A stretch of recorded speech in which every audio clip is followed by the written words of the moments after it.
An old adage states, "Tell me and I'll forget, show me and I'll remember, but involve me and then I'll understand." The last part of this statement is the essence behind inquiry-based learning. Biology is a lot more than just remembering facts. It's about understanding and applying scientific principles, theories, and processes that govern all living things and biological systems. More than knowledge, understanding and applying that knowledge are some of the basic skills that you'll need to develop. To gain these skills, you'll need advanced inquiry and reasoning skills. Scientific inquiry involves the ability to design a plan for collecting data, analyzing data, applying mathematical models, and connecting concepts from all scientific fields. Your science classes have all been divided into different disciplines, but biology encompasses all of them: chemistry, physics, geology, even astronomy. The purpose of this lesson is to prepare you for what's expected from you. I often get students who've done well in science before because they're good at remembering facts. Factual recall is still important, but you'll soon find out that the problems we tackle involve more than that.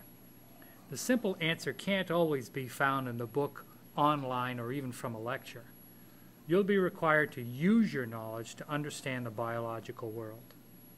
The emphasis in our class will be on science practices.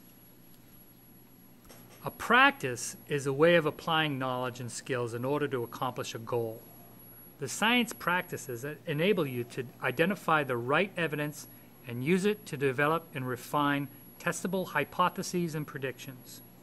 Now, I know you've all been schooled in the basics of the scientific method, but what you're ready for now is to take that skill further by demonstrating your skill in 7 science practices. I won't go into details of each of these practices on this video. My friend Mr. Anderson does a great job of that in his series of video lectures that are available from our website. But I'll introduce them here. These 7 practices are: number 1, using models to explain and solve scientific problems. Models allow us to understand things that we can't always see, like DNA, enzymes, and the process of protein synthesis, for example. Science practice number 2, using mathematics appropriately. Quantitative data should always be used whenever possible. You'll learn to identify ways of collecting and using mathematics to understand biological concepts. Number 3, asking the right questions. This is about asking testable questions that can guide investigations. Science practice number 4, data collecting strategies. This is knowing what data is necessary in order to solve problems.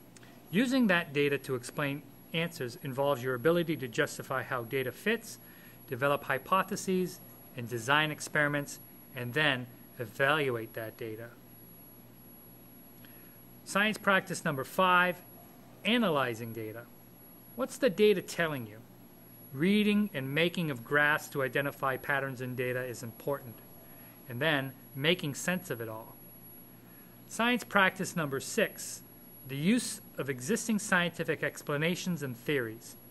Can you apply theories to existing questions?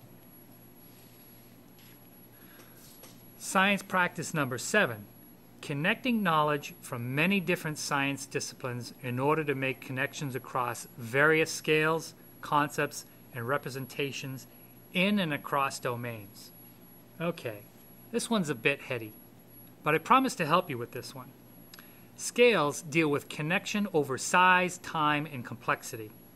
This involves understanding biology at the molecular level and how it affects the global scale, or how changes occurring now are connected to those that have happened over geological time and changes that we can expect in the future. The different domains involve you using knowledge from chemistry, physics, and mathematics to understand biology. Now, I'm not going to be announcing every time we'll be doing a particular science practice. You'll be exposed to it every day we do biology. They'll all be mixed together while we learn the underlying principles of biology that we call the big ideas.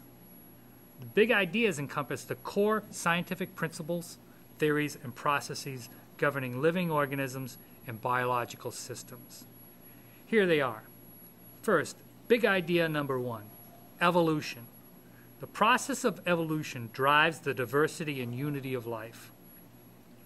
Evolution involves the origin of life and how life changes over time. Diversity refers to all the life forms on Earth, while unity refers to common ancestry and how life is related. Big idea number 2, cellular processes, energy and communication. Biological systems utilize free energy and molecular building blocks to grow, to reproduce, and to maintain dynamic homeostasis.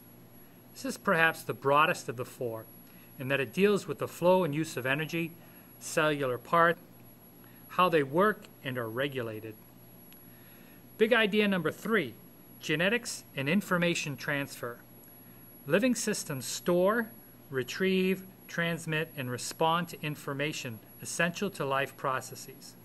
Currently, so many questions are being answered in the realm of genetics and the control of cell processes that it's difficult to keep up with them. We'll spend a good deal of time in this area. It's quite interesting, I promise. Big idea number 4, interactions. Biological systems interact, and these systems and their interactions possess complex properties. From the molecular level all the way up to the global level, biological systems interact and therefore are connected in often complex ways. You may see the big ideas posted in the classroom as a reminder that understanding biology is more than just understanding some discrete facts. It's a journey that I enjoy and that I'm still on, and I hope that you can enjoy it as well. Whether you're taking AP Biology in hopes to becoming a biologist someday yourself, or to pursue some health career related field, I hope you can gain an appreciation and an understanding that biology is everywhere and it's worth knowing about.